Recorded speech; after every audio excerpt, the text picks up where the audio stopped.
It was year 2010 when I was so happy and proud after my graduation. I was ready to work as a doctor, and now I can save life of millions of people. One day late afternoon, I was sitting in my chamber. An old age person, age around 62 years, entered in my chamber.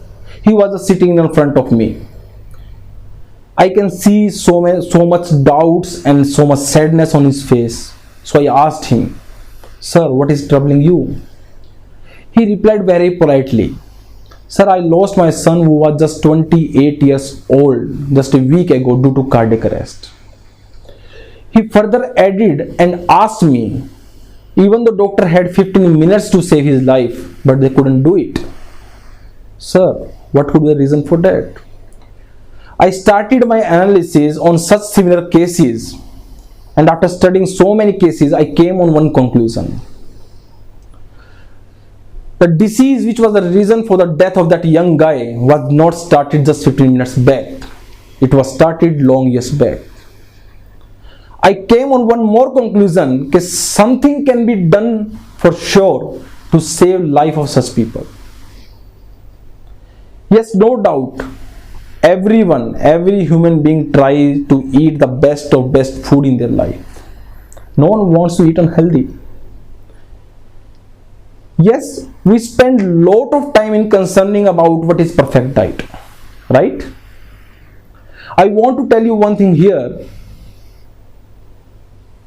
What we are, what we eat, that is not actually true. What we are, actually what we absorb.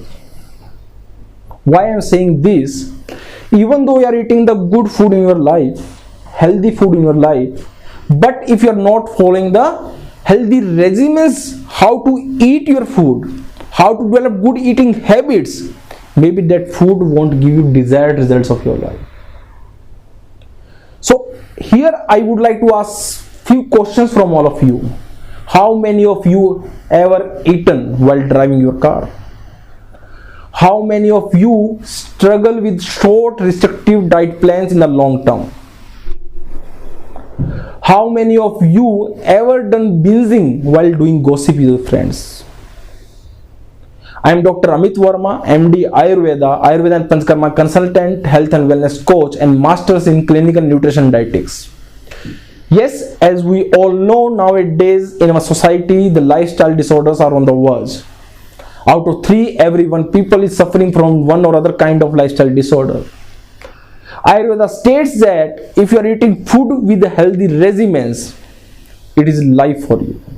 But if the same food you are eating with faulty dietary regimens, the same food would be maybe the reason for your death.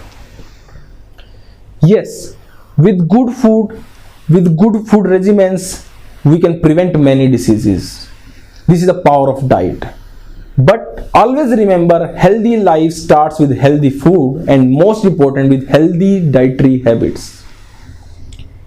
Nowadays we are following different diet patterns, different diet plans to prevent our diseases, or even though for treating our diseases. Yes, no doubt these diet plans which are meant for short term giving us very good results. But my concern is here, what about long run? What about long run if we want to sustain these results for the whole life? So I am going to tell you today the 3 regimens, means 3 healthy regimens, or 3 steps to install the healthy eating regimens in your life. If you follow these 3 healthy regimens with your nutritious diet, you will get the desired results in your life to prevent the disease or to treat your disease. So what are these 3 simple rules? The first rule is fixation of your mindset, means a fixed mindset. Second most important thing is when, how and what we should eat. And third important thing is action plan. Because even though you are strong in first 2 points, first 2 regimens, if you are weak in your action plan, may you fail to get the desired results. Before starting how to fix your mindset, I would like to ask one simple question from all of you. How many of you still struggling in your life to be happy with your food and with yourself? I realize that these restrictive diet plans creates a bad habit in us. They install a scarcity of mindset around food, which often leads to binging, overeating, or may permanently alter your metabolism. So, what can be done to get long, sustainable results for the whole life? So, first thing coming that is fix your mindset. If you want to fix your mindset, you have to follow 3 steps. The first step is formation of a new habit. The biggest mistake we do when we try to form a new habit, we choose the activity which we actually don't like. That's the biggest mistake what we do. Let us understand with an example. Eating flavorless food because that's supposed to be healthy, but actually I don't like. So what is the end result?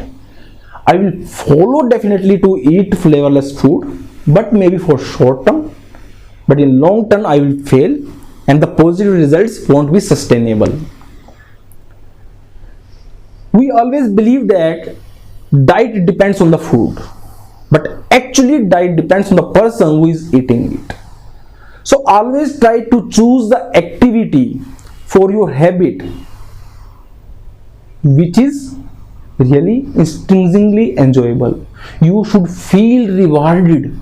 You should feel, yes, this is a thing which I actually like, which I actually want to do in my life. You should feel rewarded.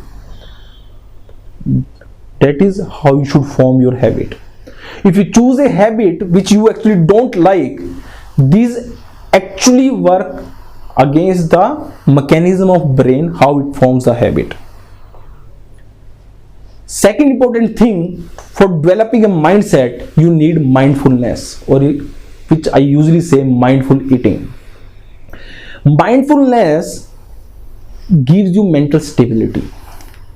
It gives you awareness of your thoughts, your emotions, your decisions. Mindfulness gives you mental flexibility to decide whether what is good or what is bad for you. Today morning, I decided when I'll come back to home in the evening, I will eat something delicious, healthy, low calorie food for me. I left from my office, but during a whole day with a lot of pressure of work, I got so much tired, I got frustrated, and till evening when I returned back to my home, I got so much hunger. So that time, if I did not practice mindful eating in my life, if I did not develop mindful eating as a skill in my life, my mind will push me eat high calorie, ready-made, unhealthy food, rather than eating low calorie food which may need cooking healthy in my refrigerator. So what should I do in that such stage? If I have mindful eating as a skill, I will choose low calorie healthy food which is kept in my refrigerator. Sometimes in some situation of life, what will happen? We have lot of excuses. I don't have time for cooking, but I have time for doctor appointment, but I don't have time for cooking. I don't have groceries at my home. So if you have learned this beautiful technique of mindful eating, this mindful eating will help you to decide whether you have to restrict these excuses or whether you have to react to these excuses. So that is the power of mindful eating. But always remember one thing: if you want to develop mindful eating as a skill or as a habit for your whole life, the only solution is you have to do practice this mindful eating in your life, unless it will become a skill of your life. That is the only solution you have. Third most important thing to develop a mindset, you need a growth mindset. what actually this growth mindset is. This growth mindset helps us to learn and develop skills throughout the life. Why this growth mindset is needed? We had a belief since childhood, whatever traits and talents we have since birth, we can't change it, we can't develop it. But actually growth mindset will help you to learn and develop these skills throughout the life. You may learn to go to gym even though you are the laziest person till now. You may learn to eat lot of green veggies even though you hated them since childhood. That is the power of growth mindset. Growth mindset concerns on what is workable rather than it's impossible. What work, what didn't work, what I can do next, that is growth mindset. So if we use the combination of these three things, choose the habit which actually you like, develop a mindfulness or mindful eating as a skill, and develop growth mindset as your habit. If you make these three things strong, no one can stop to develop you a fixed mindset for the healthy eating. Now come the second most important regimen, how to promote your healthy eating habits. So you should learn when, how, and what we should eat. So when I ask about the when means simple. Your body will give you signs of eating. Your body will create an urge. Yes, you need something to eat. That is digestion. When your body demands for anything, when you feel yes, your body needs something to eat, then only you should have your meals. We have a general myth in our mind that we should not skip our breakfast. But I would like to tell you one thing here. Even though you are not feeling hungry in the morning, don't eat your meals. You can skip your breakfast. Eat only when your body desires to eat. Eat only when your body needs something. Your body will give you signals. If you feeling gas, heaviness in the abdomen, that is signs of indigestion. So body itself saying no, I don't need anything, I'm still struggling, I'm still working with the food which you have taken earlier. So this is a time when you should eat. It's not the time which is showing in your clock. It is a time, it is a clock which is installed in your body by the God. Listen to the sound, listen to time of that clock. That is the actual time when you should eat. The next question is how we should eat. Simple thing, divide your stomach into imaginary partitions, 3 partitions. One partition should be full with solid meals. Second partition should be filled with liquid or semi-solid, and third partition should be left for the air. I think every one of you have mixer grinder at your home. To grind something in that mixer grinder, you fill that thing in the grinder, you add some water, or you leave some empty space. So this stomach is natural mixer grinder of our body. So we should leave empty space in that also. And third question comes is what we should eat. When I ask about what we should eat, always remember we all are trying to eat healthy food, right? But still we have to listen to the signals of our body. But for example, if I have some heartburn here, the body giving the signal that I should not eat something spicy or something hot because I have already heartburn. If I'm feeling heavy in the stomach or I'm not feeling to eat something more, to eat something very light. So we should listen to signals of the body.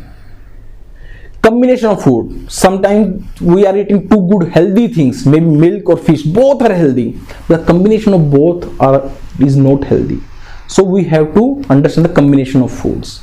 So this is the thing when, how, and what we should eat. Now come the third most important practice, third most important regimen which you should follow in your life, that is action plan. Even though you are good with your mindset, good with your selection, but if you don't have action plan, may you fail in your life. Action plan is actually the bottom line which always motivates us that we should not go beyond this line. That is our bottom line. So what will happen? This action plan, like for example, missteps are the part of action plan. A baby who is trying to walk may fall many times. It doesn't mean he is a failure. So missteps are the part of action plan. So when you are deciding your action plan, always remember three things. Make health as your bottom line. Means this health is my bottom line. I'm not going to compromise this. This health is my bottom line. And whatever you're deciding, commit to it. The second point is, whatever you're deciding, commit to it and get edible education from your consultant, from your doctor, or the person who is expert of that subject. And third most important thing, be strong in decision making. And how will you be strong in decision making? Stop giving excuses to yourself to be healthy. Stop giving excuses. So I would like to end my talk today with one simple thing. If you don't plan today for your healthy lifestyle, if you don't plan today for your healthy diet, if you don't plan today for your healthy regimens, then better start planning for your illness. Thank you so much.